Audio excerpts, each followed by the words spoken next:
কেসা কাহিনী ওয়াস্তরি কি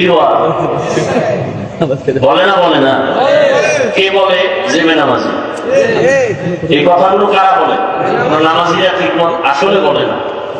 ভেজালিয়া নামাজি ওয়াজ করছি না একটু আগে, এরা বলে। আর বেনামাজিরই বলে কেচ্ছা কাহিনী ওয়াজ করি। ওই আকবর জাহেলকে বলি, ও জাহেল, তুমি কেচ্ছা কাহিনী কি বুঝো? কোরআন হাদিসের ওয়াজ না করে কেচ্ছা কাহিনী বলো। তুমি জানো কেচ্ছা কাহিনীর পৃথিবীতে শ্রেষ্ঠ কিতাব হলো কোরআন শরীফ? তোমার সেই ধারণাই নেই, তুমি তো মূর্খ। তোমার সে ধারণাই নেই পৃথিবীতে শ্রেষ্ঠ কিচ্ছা কাহিনীর কিতাবের নাম কোরআন, শ্রেষ্ঠ কিচ্ছা কাহিনীর কিতাবের নাম হাদিস শরীফ। এবার ওলামায়ে কেরাম আমাকে একটু সহযোগিতা করবেন, সাধারণ মানুষ বুঝুক, একটু সহযোগিতা যারা আলেম আছেন করবেন। কোরআন শরীফে গরুর কেচ্ছা নাই, হাতির কেচ্ছা নাই, মশার কেচ্ছা, বাঘের কেচ্ছা আছে, সাপের কেচ্ছা আছে কোরআন শরীফে, মাছির কেচ্ছা আছে কোরআন শরীফে, বাঘের কেচ্ছা, বহু কেচ্ছা কাহিনী, 2000-এর উপরে আয়াত আছে শুধু কেচ্ছা কাহিনী, কেচ্ছা কাহিনী, কেচ্ছা কাহিনী। আর আমরা তো ওই কেচ্ছাই বলি যেই কেচ্ছা উম্মতের শুনাইলে মানুষের দিল নরম হয়। আমরা তো সোনা বন্ধের কেচ্ছা বলি না, আমরা তো ওই কেচ্ছা শুনাই যেই কেচ্ছা শুনে মানুষ নামাজি হয়। তোমার বিরোধিতায় কি হয়েছে? তোমার কপাল পড়েছে, আর কিছুই হয়নি। কেন পড়েছে? আমি তো বলি সারা বাংলাদেশে চ্যালেঞ্জ করে বলি, যারা আলেমদের বিরুদ্ধে বলে আর ফেসবুকে লেখে এরা মা বাবার অভিশপ্ত সন্তান, কোন সন্দেহ নাই। মা বাবার অভিশপ্ত সন্তানেরাই আলেমের বিরুদ্ধে ফেসবুকে লেখে, ওর উপরে মা বাবার অভিশাপ, আল্লাহর লানত।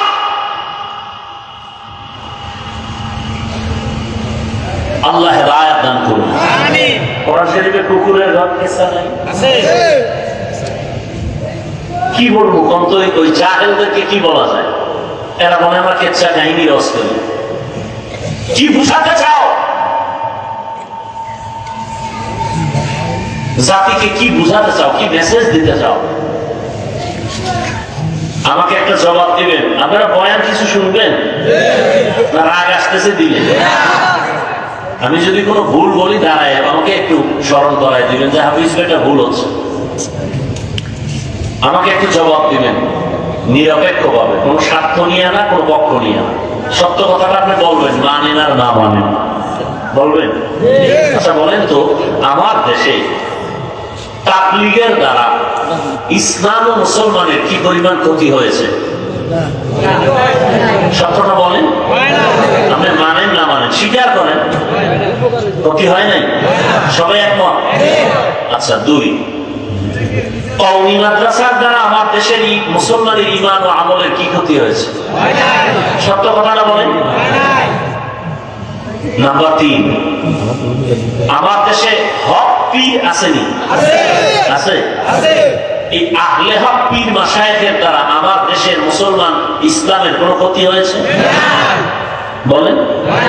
তাবলীগের কথা শুনে মানুষ কি দাড়ি কেটে ফেলে? চরমনাই, উজানি, বাহাদুরপুর, নানুপুর আহলে হক যারা আছেন পীর মাশায়েখ, এদের বয়ানে মানুষ কি নামাজ পড়ার থেকে বেনামাজি হয়?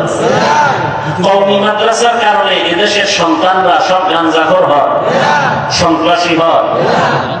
সবাই একমত? যদি একমত হন, আমি রাগের ভাষায় না মহব্বতের ভাষায় বলবো, মৃত্যু পর্যন্ত কোনদিন 1 সেকেন্ডের জন্য তাবলীগের বিরুদ্ধে কিছু বলবেন না, কিছু লিখবেন না। কওমির বিরুদ্ধে কিছু বলবেন না, কিছু লিখবেন না। খাঁটি আল্লাহওয়ালা পীর মাশায়েখের বিরুদ্ধে কিছু বলবেন না, কিছু লিখবেন না। যদি বলে থাকেন তওবা করে নেবেন। ঠিক আছে তো? ইনশাআল্লাহ আল্লাহ কবুল করেন। আপনি আরেকটা জবাব দেন, এটা অন্য প্রসঙ্গ। কিয়ামতের আগ মুহূর্ত পর্যন্ত আমাদের নবীজি আমাদেরকে কালেমার দাওয়াত দিতে, ঈমানের, ইসলামের দাওয়াত দিতে আসবেন? আমাদের নবীজি বলেন না কেন? আচ্ছা, আবু বকর আসবেন, ওমর ফারুক, কোন সাহাবা, ইমাম আবু হানিফা, ইমাম বুখারী, ইমাম মুসলিম, ইমাম তিরমিজি, ইমাম মালিক কেউ আসবেন কিয়ামতের আগে? আচ্ছা, এবার আপনাদের প্রশ্ন, আমরা জান্নাতে যাব না? কথা বলেন ইনশাআল্লাহ। জান্নাতের ঠিকানা আছে কোরআন হাদিসে। কোথায়? এই যুবকরা জবাব দাও, জান্নাতের ঠিকানা কোথায়? কপাল খারাপ, তুমি কোরআন শরীফের আরবি বুঝো না, হাদিসেরও আরবি পাও না। এখন তোমার জান্নাতে যাইতে হলে কোরআন হাদিস থেকে ঠিকানা নিতে হবে। তুমি এখন কোরআনও বুঝো না, কোরআনের ব্যাখ্যাও বুঝো না, হাদিসও বুঝো না, হাদিসের ব্যাখ্যাও বুঝো না। তোমার পথ কি? নবীও আসবে না, আবু বকর আসবে না, সাহাবায়ে কেরাম আসবে না। এখন পথ কি তোমার? কি পথ? একটা পথ খোলা, উলামায়ে আহলে হকের পরামর্শ নিয়ে কোরআন সুন্নাহ অনুযায়ী চলা। তুমি চায়ের দোকানে বইয়া মোষে তেল লাগায়া বলো আমি কোন ওলিয়া উলিয়া মানি না, ব্যক্তি মানি না, মাযহাব মানি না, আমি কোরআন হাদিস মানি। তুমি কোরআনের আরবি বুঝো না, হাদিস বুঝো না।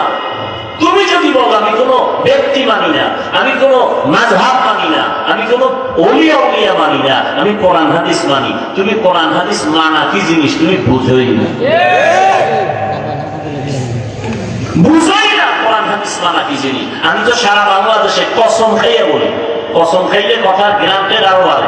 আল্লাহ কসম, জমিনে যারা বলবে আমরা ওলিয়া উলিয়া মানি না, এরা কোরআন শরীফ মানে না, বুখারী শরীফ মানে না, এরা বাতিল, এরা ভণ্ড।